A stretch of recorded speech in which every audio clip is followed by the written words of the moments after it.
क्या आप जानते हैं कि روم की सबसे ताकतवर सुल्तनत ने अपनी फौजी बढ़तरी के बावजूद दाखिली सियासत की पेचीदगियों की वजह से टूट फूट देखी?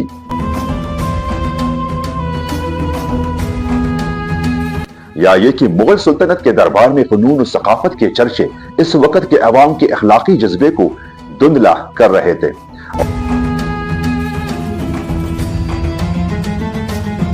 और क्या आपने कभी सोचा कि उस्मानी खिलाफत के ज़वाल के पीछे सिर्फ फौजी कमजोरी नहीं बल्कि इंतजामी और बद इंतजामी और करप्शन थी?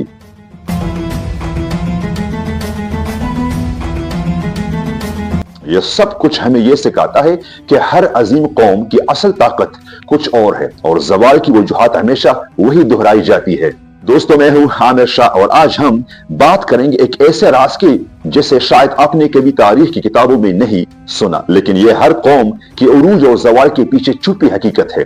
आज हम जानेंगे कि इब्न खल्दून ने सदियों पहले जो उसूल बयान किए वो आज भी किसी तरह आलमी सियासत, इक्तिसादी बहरान और मुआशरती कशमकश में बिल्कुल दुरुस्त है।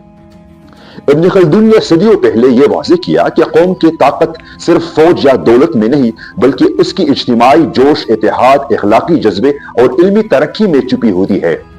उन्होंने इस उसूल को अस्बिया का नाम दिया, यानी इज्तिमाई एहसास, वाबस्तगी जो लोगों को एक साथ खड़ा करता है।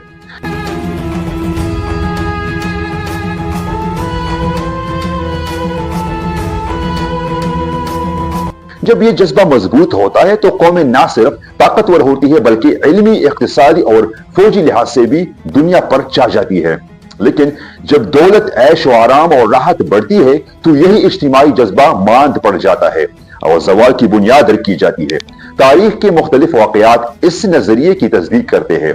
दोस्तों, रूमी सुल्तनत फौजी ताकत के बावजूद सियासी फसाद, दाखिली कशमकश और तकसीम ने सुल्तनत को कमजोर किया। रूमी कानून और नज़्म व ज़ब्त इब्तिदाई दौर में बेहतरीन थे, लेकिन जब दाखिली सियासी रिश्वत और मुआशरती तकसीम ने उन्हें मुतासिर किया तो सुल्तनत का ज़वाल शुरू हुआ।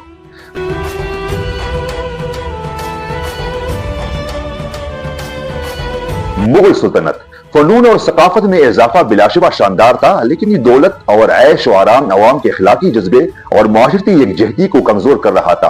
नतीजतन फौजी और इक्तिसादी बुनियादें मुतासिर हुई और सुल्तनत के अंदरूनी मसाइल ने खारिजी खतरात को बढ़ावा दिया। दोस्तों, उस्मानी सुल्तनत या उस्मानी खिलाफत फौजी ताकत बरकरार थी, लेकिन इंतजामी, बद इंतजामी, करप्शन और मजहबी मुआशरती तजाद ने ज़वाल की राह हमवार की।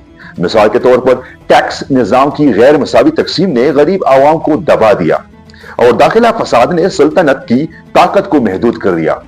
इस्लामी खिलाफत इब्तिदा में मजबूत इखलाकी, इल्मी और इज्तिमाई जज्बा ने खिलाफत को उरूज दिया। आवाम में रिफाहियत और ऐश व आराम बढ़ा तो दाखिली इत्तेहाद और इखलाकी ताकत मांद पड़ गई, जिसके नतीजे में कुछ खिलाफतें कमजोर हुई और टूट फूट देखी गई।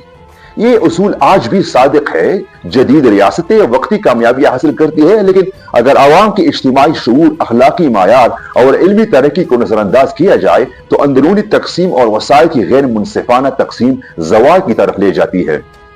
इस नजरिए से हम ये भी सीख सकते हैं कि ताकत सिर्फ फौज या दौलत में नहीं बल्कि आवाम की इल्मी और इखलाक की कुव्वत, इज्तिमाई जोश और मुश्तरका शऊर में छुपी होती है। इब्न खल्दून की बसीरत हमें यह सबक देती है कि हर कौम का मुस्तकबिल इसके इल्म, अखलाक, इत्तेहाद और इज्तिमाई जज्बे से जुड़ा होता है और यही वजह है कि तारीख सिर्फ माजी की कहानी नहीं बल्कि एक इंतबाह और मुस्तकबिल की पेशनगोई भी है।